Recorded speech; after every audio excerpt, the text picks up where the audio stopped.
Hello, everybody. Today's first review is going to be of Cyrano, which was a musical. I had no idea going into it that oh my god, that's what it was going to be. But yeah, it surprised me. Not really like a huge musical person myself, but yeah, this movie it wasn't necessarily bad, and the musical scores in it like weren't cheesy. Like I find a lot of them. I mean, some of them were a little cheesy, like riding along in the car with somebody else, and then you're just singing, and everybody is supposed to kind of like ignore that. It's supposed to be like, what is it, like almost like you're in like your own little world, like it's like what's going on in your head, sort of thing. I guess would be my best guess for this movie anyway.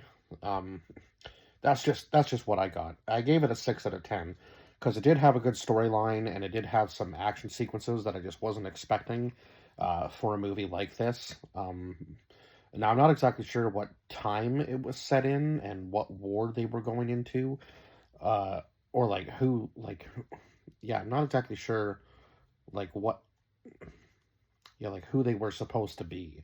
But yeah, there was a lot of explaining I guess they maybe could have done for people who maybe don't know the story.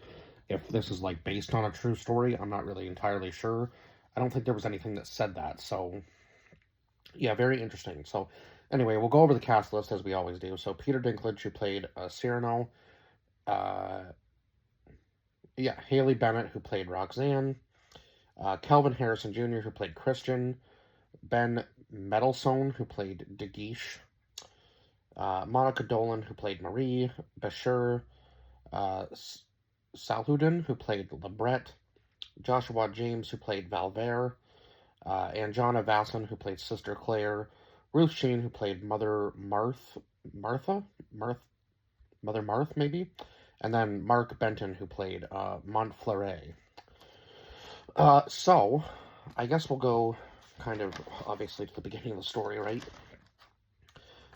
So we get this character Roxanne right off from the very hop. She seems to be kind of like the main character who the story is based upon. So it seems that Roxanne is looking for true love, but is on a date with the Duke, um, also De Guiche, who was, I guess, loved her in a way, or at least was looking for a wife, right? And she seemed to be the right fit or whatever for him. So of course she's doing it for her own selfish reasons because she seems to be on like the poorer end of things, I guess. And obviously the Duke is quite wealthy, and she's going with him on this date so that she can go and see this play, right? That's like her only objective out of this. Um, yeah, like that's what she's doing. She's dating DeGuiche in order to go to this play because that's what she wants to do. She's not doing it for any other reason. So then Cyrano shows up to shut down this play, and Cyrano sends Montfleury rushing off the stage. Like he fights him on it and then challenges him to like a duel. And of course, Montfleury is no like no duelist, right? And then so Valver, I guess, challenges him. And instead of just, losing the duel in like good faith, Valver tries to like go behind his back. So Cyrano ends up killing him in the duel, which was not, obviously what he wanted to have happen. And I was not expecting like death or anything in this movie. So that was kind of a twist that I was like, wow, like what just happened here? So after that, a little short while after that, Cyrano ends up confessing his love for Roxanne to his friend Lebret, and then of course he goes on about like how he's gonna like tell her and so on and so forth, and then she wants to meet the next day. So of course now Cyrano's like super excited. He's like, "Oh my god, she loves me back," sort of thing. So she ends up telling him about a man she fell in love with, like right at first sight, like it's whole love at first sight type thing. And Cyrano soon realizes that it's not him; it's this other guy, Christian, who is going to be working with the guards, I guess, and he's going to be like a new recruit sort of thing. So she wants Cyrano to make sure that he takes care of, like, she wants Cyrano to take care of Christian, and she wants to make sure that Christian, like, writes her every day, because I guess he is also in love with her. So they've kind of, like, yeah, they've kind of seen each other, and now they're, like, in love at first sight type thing, which is a wild thing, but I mean, it does happen, I guess. I guess when you know, right? Um,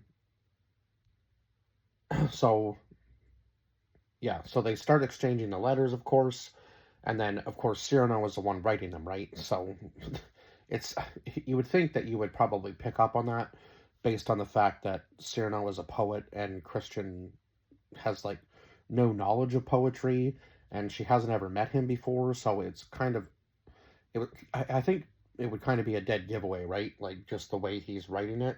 Now I suppose Cyrano changed it enough to make it sound different, like it was coming from a different person.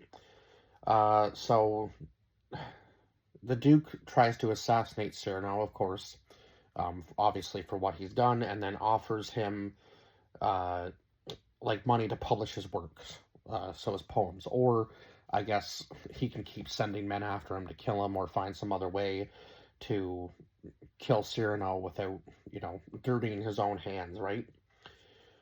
Cyrano then offers, obviously, to help Christian with the words in his letters to Roxanne, uh, and then obviously things go on, right? Roxanne lies to the Duke, and he leaves for war. She like tries to confess that she's like in love with him, and sends him off to war. I think she was hoping that he wouldn't make it back, right? Like that was her end goal. And then Roxanne and Christian meet for the first time in person, and of course Christian doesn't seem like the same person in real life as he does in his letters, right? Like he can't find the right words, and she like runs away and kind of like gives him the cold shoulder or whatever. So then so Christian admits that he needs the help of Cyrano, obviously.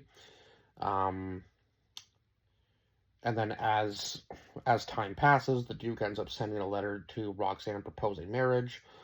So Roxanne lies actually of what's on the letter and says that she's had the blessing to marry Christian, which is crazy. So she has to do this quick because the Duke's already on his way back, right?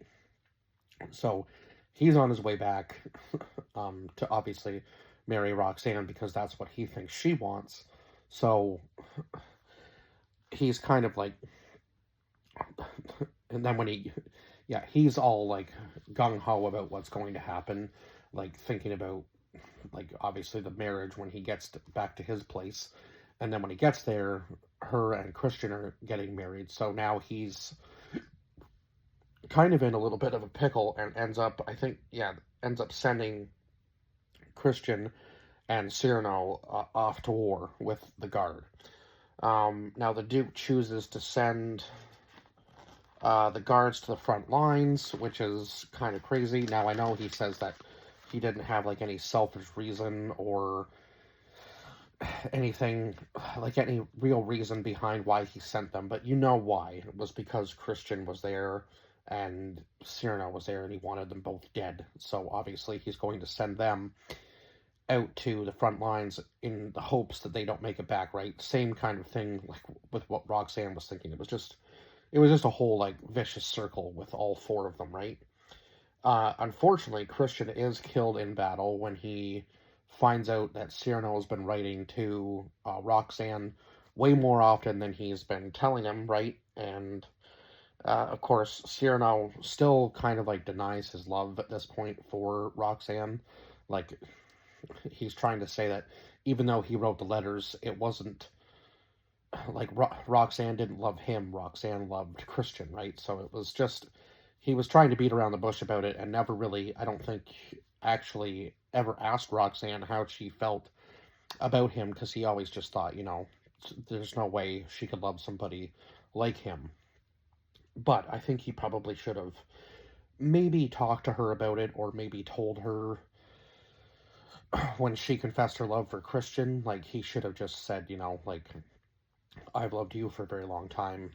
And, it's much better to, like, put it out there, I think, than to hold on to those kinds of things. Like, be honest with people, right? Like, because then you never know. They might actually end up giving you a chance.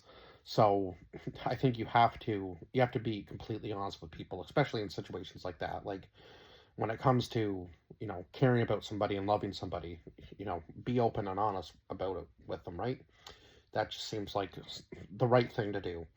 So 3 years passes, and it seems that Cyrano lived through the war, even though in that scene he was shot. But I guess he made it out. But I guess it seems he is dying anyway due to some health complications. I don't think he's eating right, and he's probably having some serious guilt about how things went, obviously, with Christian and so on and so forth. So I think he just probably doesn't really feel like he deserves to live at this point, which is a sad thing to think about. But eventually, Cyrano and Roxanne have this discussion.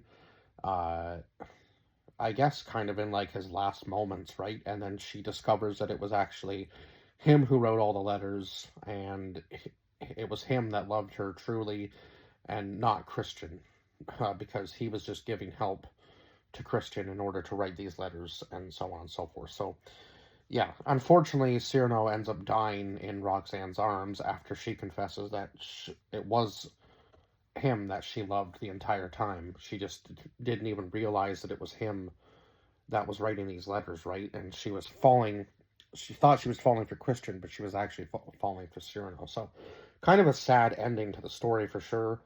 And even the scene where all the guys yeah, all the guards are singing about like the ones they love back at home. Like it was kind of like a tearjerker ending for sure to the movie. But yeah, not a lot of movies make me cry, but that one was one of them. I'm not afraid to admit that. At the very end, just watching them all kind of hand their letters in and having to go off because a lot of them knew that they weren't going to make it. So just an unfortunate thing. War really is. Yeah, like just an unfortunate way to lose your life, right? But I guess you're defending your freedoms, so at the same time you have to be brave if you're gonna, be out on the front lines, sort of thing, right?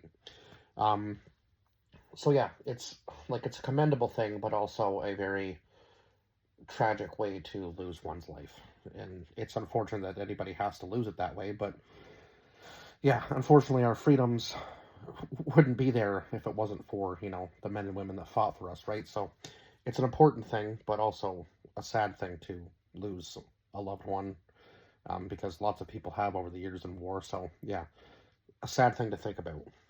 But anyhow, it wasn't necessarily like a bad movie, but I don't think it would be one that I would like go back and watch frequently. But it was good for a good like it was good for a one-time watch, and that's why I gave it a 6 out of 10.